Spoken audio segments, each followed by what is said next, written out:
Lance. Hey, Brett. How's it going? How are you today? It's going great. How's your Thanksgiving? Good. It was good. Quiet and relaxing, which is always great. How about you?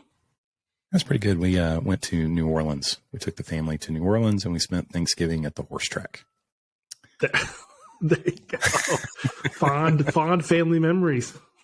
Yeah, that's a real thing in New Orleans. It's called the Thanksgiving Classic, and it's a tradition for all the locals they open the horse track there. They serve a big Thanksgiving dinner, and everybody bets on horses. There you go. Sounds pretty good. Yeah, it was pretty fun. It doesn't sound terrible. No, it was a strange experience for my children, but they enjoyed it. All right, you gotta not have a stuff fun like that. yeah. You have to be pushed out of your comfort zone a little bit when you're young, and you have to have stories about the awful things that your parents did. They weren't actually as affected by that as they were walking down Bourbon Street to a dinner reservation that we had. They just saw things that they'll never see. Yeah, a little nervous. Those core memories are going to be great. Pandemic kids walking down Bourbon Street for the first time. Like, ah! Anyway, dad of the year. Well, let's talk about layoffs. Not a fun topic, but we've been strolling through our model for employee experience over the last 10 or so podcasts that we've done. We view employee experience as part of an ecosystem that includes shareholder experience and customer experience, and then all three of those have to work in balance in order to drive success and value. And really be vision-led. And when we look at employee experience, we look at 5 subdomains. We look at the employer brand, recruitment marketing, the candidate experience, the work experience, and employee success. And one of the things that is really important to us is to distinguish between work experience and employee success. And we've talked a lot about that, so I don't think we need to, beat that horse any today. But just to set the table a little bit, and then I'd love to, just get your insights on this because, you've been through this on the HR side. We're at a moment where we were talking earlier, and I said, it's kind of like consumer confidence versus actual consumer behavior. We just read that we had the biggest, Black Friday in history, both online and in brick and mortar. We're going to have the largest Cyber Monday in history, and yet consumer confidence is at its lowest point in months, but at a low point, also compared to over the years. And so you see this kind of conflict around, well, what's actually happening, and how do people feel about it, and what's the gap in between, right? So been tons of layoffs. The tech sector has been especially hard hit by layoffs. But one of the things that I did prior to our conversation today was I love going into Google Trends. You ever do like Google Trends stuff? Oh, all the time. Yeah. So I went in and looked at, I love it. And I looked at searches for just the word layoffs. And we are at a point that is only matched by March of 2020 in terms of people searching about layoffs. And so that's kind of like the consumer confidence part, right? Like there are actually layoffs happening. Some sectors are hit, harder than others. But the fear about layoffs, about being laid off, about, seeing large scale layoffs in the market is definitely at a peak point. There was only 1 point higher, and that was January of 2009 during the global financial crisis, right? And so we'll see, where we peak from, just a search relevance perspective. But layoffs are definitely on everyone's mind.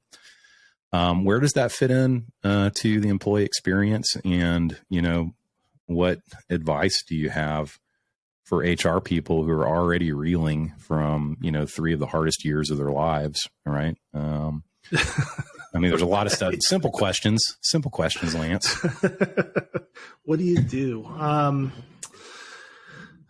It really depends, a lot on just sort of, I think, both the industry sector you're in and the health of your organization, right? So, I mean, I think those are two things you have to take into consideration. So, and I think one thing is if you are, I was talking to at the ERE recruiting conference, I was talking to somebody who was working for like a cable company, and they're like, yeah, we're still hiring. Like there's no concern about this. But like you said, that doesn't matter. Like you have to like if you're in that industry and you're that company, you have to reassure people like, hey, there's nothing incoming that we see disrupting what we're doing. We're growing, we're recruiting. They have thousands of openings for their organization, and so yeah, for those organizations, it's like keep people like confident and happy in their role, reassuring like you're in a growth sector, you're in a place that needs your talents, and you're an organization that's doing well. So all those things are true. For organizations that are either struggling. Can I stop you there, Lance? Yeah. Let me just stop you there because that is such a great point. It's like this contagion, right? We see it in work tech, which is the primary market that we serve, where, a lot of these companies are doing really well. But there's a contagion that comes from, the sentiment that is created by what you see in the public markets.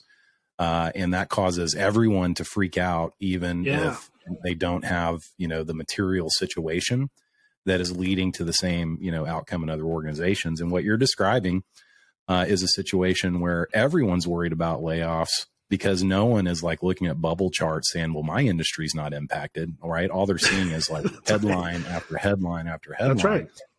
And so this notion of proactively reassuring employees about the health and vision and growth prospects of the organization is a great point, and one that should not be overlooked. And so if your organization is doing great, remember to tell people. Because that's a big piece of it, right? Yeah.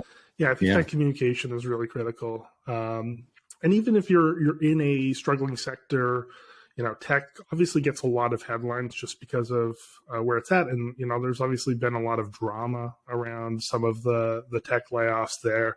Yeah. But even if you're in tech, you could be a really healthy organization. I think, Microsoft laid off, a couple hundred people. That's pretty small compared to the size of their workforce, right? So I saw Oracle. Oracle laid off 60 people. It's like, okay, that's 60 people or 60. 60 is 60, but it's like compared to the size of their workforce, it's a small percentage. So again, it's one of those things where like, hey, we are going to do some of this, but it's going to be a very small percentage. Here's the fundamentals of our business. Here's why we're confident. Organizations that aren't in that position, it's a lot harder. It's a balance of how much certainty you can give versus how much you can communicate about the state of the business. And so if you're going through or if you're anticipating that, it can be really easy. It's like you said, especially after the last 3 years, basically, of just going through a slog, it can be really tempting to just sort of like just hold on to that information until, you drop it on folks and that sort of thing. Especially if you're looking at doing anything over the next few months, until basically the new year. I think everybody's going to struggle a little bit with what the balance is of how much information how much worry do we let fester inside of an organization versus what certainty can we give folks? And so that balance, and then thinking about that through the lens of both the experience of HR leaders and also the experience of the employees that they're trying to help navigate through that is just a really challenging thing. I wish I had like a simple answer, just do this and you're fine. But it's really balancing. I think a lot of times it's about company culture. A lot of times it's about the size of your organization. Like, what can you say? Public versus private, small versus large. The type of workforce that you have are all really big factors. And so I don't know if there's one answer there. But yeah, it's not going to get easier before it gets harder. Yeah, no, certainly. Just to go back to a previous point that you were making about organizations that are doing well, this is also a tremendous opportunity to, one could argue that the tech sector has, some of the most talented people in the world, right? And, my personal experience right now is that I've not seen an environment like this in tech since the internet bubble burst back in the day. And, a lot of people at that time, because, the tech markets that we know today, they were very nascent back then. And people were wondering things like, is this whole internet thing even going to work out? Right. And so you saw a migration of talent away from tech into other sectors during that period. And, that was a temporary, moment, and a lot of talent came back into tech. But I think that there are going to be people who are kind of tired of the tech game. And this is kind of like the last straw. And for organizations who are, not in impacted sectors and are performing very well, it's an opportunity. It's more of a talent migration, I guess is what I'm saying, because we're not going to see unemployment structurally go up, like we do in, other kinds of economic downturns. The labor you were mentioning, folks who are still just having a hard time outside of the tech sector, just hiring people. And so this is going to be a big, migration of people, some temporary, some permanent, into other sectors, as the, kind of the tech situation works through its course. And so that is a huge opportunity can be a huge opportunity. It's always, it feels bad to talk about opportunities during times like this, but times like this with great change can create great opportunities for individuals and companies and everyone else. But your point on the second matter is well taken, which is it's a very tough balance, right? Because you want to, speaking from a shareholder perspective, you want to provide people with enough information so that they can make decisions that are important for their careers and their families, et cetera. But you also don't want to scare people to death or, create, a scenario that looks unwinnable because stuff like this can turn on a dime. It can literally, go from what looks to be, a nuclear winter of, layoffs, and 1 month later, everything's back on track again. And so it is a tough balance, but I think your answer in both cases, I agree with completely, which is just communication and appropriate communication that balances all those things. It balances the customer experience and the employee experience and the shareholder experience while trying to navigate difficult times. But, I think one thing that you would probably have a very unique perspective on, and one thing that doesn't really get talked about a lot, is the impact on HR professionals. And so, what would you say to an HR professional who, as I was saying, an article I just read said that something like 97% of HR professionals are burnt out. It's been, an incredibly difficult 3 years. And for a lot of folks, it's like, here we go again, right? And, do you think HR is seen as the enemy in situations like this? Do you think they internalize that perception? I mean, what's the experience like for an HR person over the last 3 years, punctuated by what we're going through now? Yeah, I mean, can't speak to especially the last couple of years. What a weird and wonderful and awful time all pulled into one for the last couple of years for HR leaders. But I just tell you from personal experience, I've done hundreds of layoffs when I was in HR. It's not a point of pride or anything like that. It's just this is kind of the reality of the role. There's a lot of internalization that goes on with that. I mean, even if it's not your decision, even if even if you disagree with the decision, oftentimes you're the one that's going to run the show on that front. Do people see HR as, sometimes they do, but I think most people realize that a lot of times the decision's made above that pay grade. We're hoping that, the last couple of years has shown that HR should be involved in those conversations, that they should be especially consulted on how to handle these really effectively, how to maybe avoid some of the pitfalls that come with it. But yeah, if I look back at my worst days in HR, it's all those days telling people that their life is going to change, and it's hard to. It's one of those things like we talk about, defining moments in the employee experience, and that's like that's the biggest, if not, one of the top two there. So for both parties, right? For HR, for everybody, for impacted employees. Yeah. So, I think it's also like an opportunity. Like nobody's gonna feel sorry for HR in that scenario, but I do say, like, for HR folks that have done that, take care of yourself. I think when I was in HR, I was younger, so I didn't handle it as well as I should have. I think if I was doing it now, I'd make sure I've got therapy lined up. I think that's a really healthy way of dealing with it.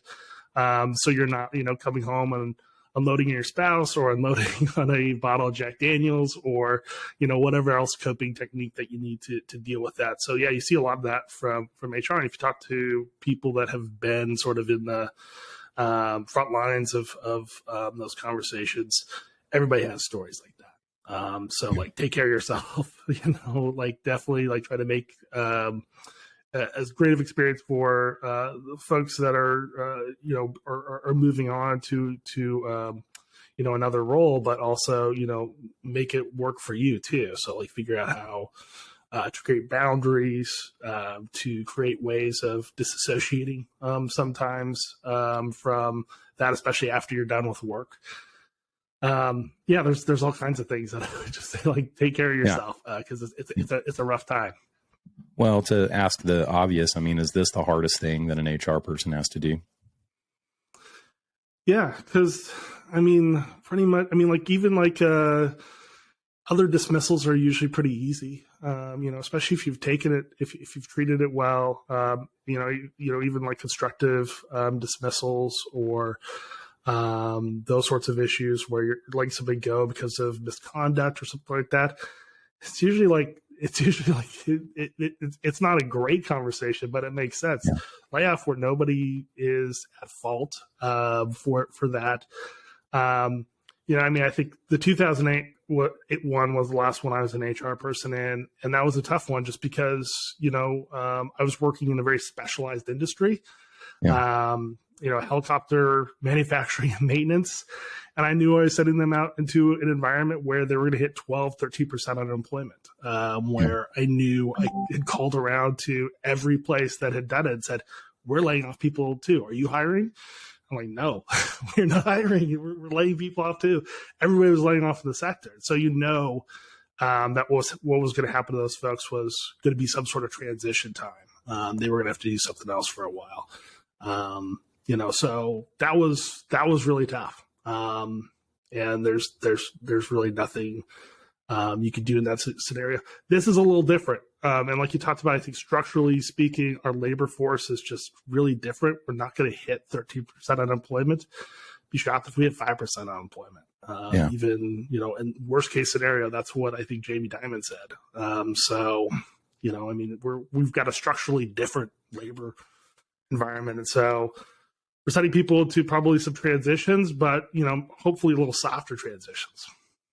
Yeah. So we also know that there's a labor shortage in HR, right? Like it's really hard to find good HR people right now.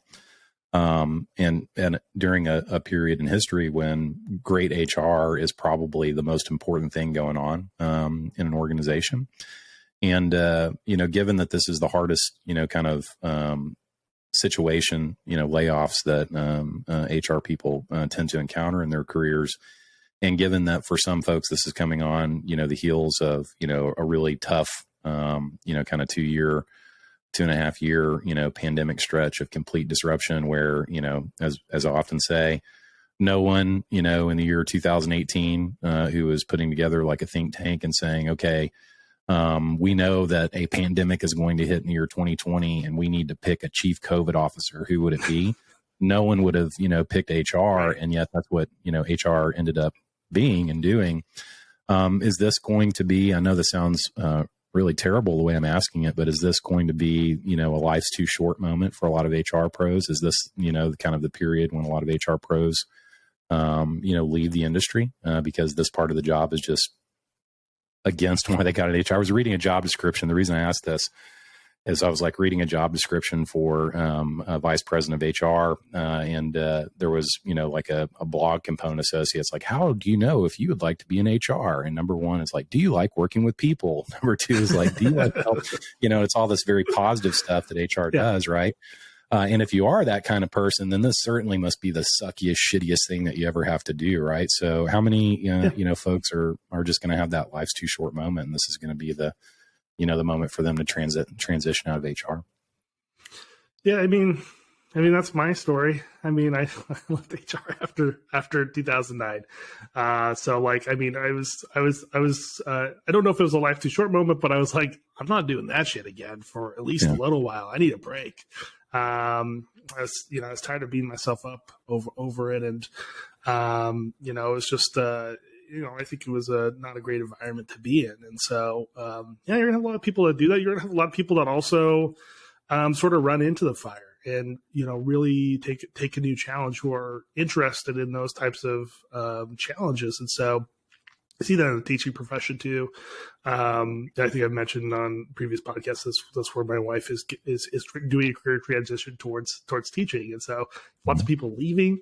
You have lots of people that are like really interested in like going in there and like, and seeing just sort of like what happened and like, okay, this is something I feel like I could handle. So you're going to get some leaders there that are going to really relish the opportunity as well. So I think there will be that, but I think there's also going to be people that are like, maybe hopefully have a more realistic expectation as far as what the whole of the role is, which is all that great stuff.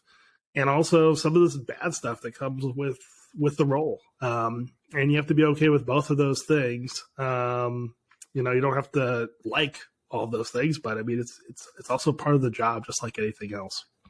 Well, layoff, it exposes, I think, the interview process and a layoff probably expose more of the core humanity of an individual in an organization and, everything than just about anything else that can happen, right? These are really human moments. And just like in teaching, you want your best people in teaching and you want your best people in HR, because when there's that much vulnerability and that much, humanity at play, you really want the people who are running into those situations because they care, right? And that's why it's so important to have great teachers, and it's so important to have great HR folks. It's just a really different context. You send your kid off to school and, they're having very, personal, humanity driven moments like every minute at school. And it takes a lot of patience and care and, all that. And it's very similar in moments like this with HR. It's like, it's not I guess for many, people, it's not a time to like completely disassociate, right, and to completely go into a shell, but to really kind of embrace, the human aspects of what's happening. So yeah, I mean, and finally, there's obviously people who get laid off, and it is a defining moment in the employee experience. And how organizations handle it is incredibly important for the people who are left behind, and for the organization's ability to rebound and move forward when, kind of the tides of opportunity shift. And so we've seen a lot. We made it this whole podcast without talking about Elon Musk. And, I read your last newsletter, and I promised that I would make you talk about Elon Musk. But we have seen a lot of really bad situations, a lot of really bad layoffs. Any, just off the cuff advice for how not to, not just on an organizational basis, but on an individual basis, like the mistakes that you shouldn't make? Yeah. I think taking the humanity out of the situation is definitely, I think, number one. I mean, I think it's okay to, I think, show some level, especially at a layoff conversation where, it's really, not obviously not the fault of the person. And so hey, taking the responsibility, hey, sorry we're here. This is not an easy time. We want to help. Talking a little bit about that. I think a lot of people really load up the conversation with a lot of details. I think most people just want to know, hey, am I sticking around for a little bit, or is today my last day? They want to know some basic stuff. And then really, I think one of the things I learned early on was just kind of after you get the news, your brain kind of shuts down. And so you really need to have some information available for them to take with them. Say hey, here's my phone number, here's my email. Let me know if you have any questions as you're going through this. We want to get you out of here. It's in as comfortable way as possible. So you let us know how we can help. And that's it. I think, that's probably the biggest mistake we make is I think a lot of folks just follow sort of the same sort of technique they'd use with a misconduct or constructive dismissal. Where it's a very cold, you should be literally our lawyer said, read off this script. Do not say anything off this script. Do not say sorry. Do not apologize. Because that's a really, that's a really critical part for compliance. This is not that, so, I think, opening up a little bit more, obviously don't put your company in a bad spot, but, I think, most of the time that's just not the issue here. So that's probably the number one thing that I see happen. And, it's a shame because it's a really easy thing to, especially if you've provided a good employee experience up to that point, to continue that through the layoff process to say, hey, here's what's happening. Respect people as an adult, respect people as individuals who contributed to your organization, for however long. It could be, somebody could be there for a couple months, somebody could be there for years.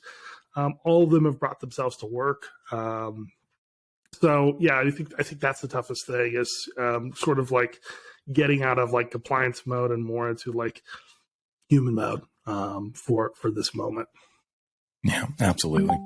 Well, always great advice in almost any context, but great conversation to get today, Lance. I know it's not certainly not my favorite topic. It's not a fun topic to talk about. But the point that I'd really like to pull out of this and emphasize is you weren't kidding when you said have therapy lined up. And, really.